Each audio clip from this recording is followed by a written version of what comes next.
Isu Altan Tuya tak usah cakap lain perempuan. Mereka ada bawa cerita sekarang ni Najib bunuh Altan Tuya. Perempuan, saya lawyer Altan Tuya.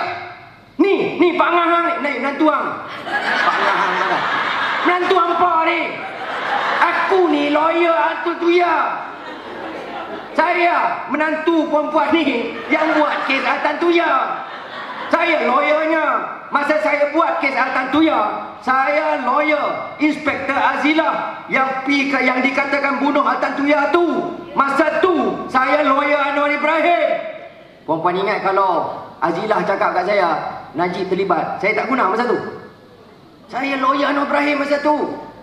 Kalau keluar pada mulut Azilah dan Sirul Azhar, anggota UTK yang kata bunuh Altan Tuya tu, kalau keluar daripada mulut mereka kepada saya, lawyer mereka, kata Najib terlibat, perempuan ingat saya tak guna.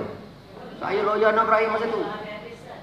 Walaupun Anwar Ibrahim suruh saya, paksa saya supaya dapatkan tu dan isytihar kata Najib terlibat, saya kata saya tak gamak. Ini kes nak tuduh orang bunuh tau. Saya tak dengar sendiri daripada, malahan Azilah bersumpah. Dia kata, tuan, Datuk Seri Najib tak tahu apa-apa. Dia tak terlibat langsung, tak ada kena-mengena sikit pun. Saya ditekan lagi. Dapatkan surat sumpah. Suruh dia mengaku Najib terlibat. Rosmah pun terlibat. Rosmah yang pergi ke Puncak Alam. Rosmah yang pasang bom tu. Rosmah yang meletupkan. Rosmah yang bunuh Altan Tuya.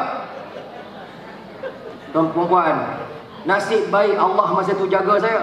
Dia suruh saya cek. Saya cek. Bila saya cek, ya Allahu Akbar, Datin Sri Rosmah 19 November berada di tabung haji, buka puasa dengan anak yatim. Datin Sri Rosmah sedang solat bersama dengan anak yatim di tabung haji. Ada gambar dia, ada bukti dia. Saya kata, macam mana gamak saya nak tuduh Datin Sri Rosmah yang bunuh Altan Tuya? Bukti jelas dia bersama anak yatim malam tu.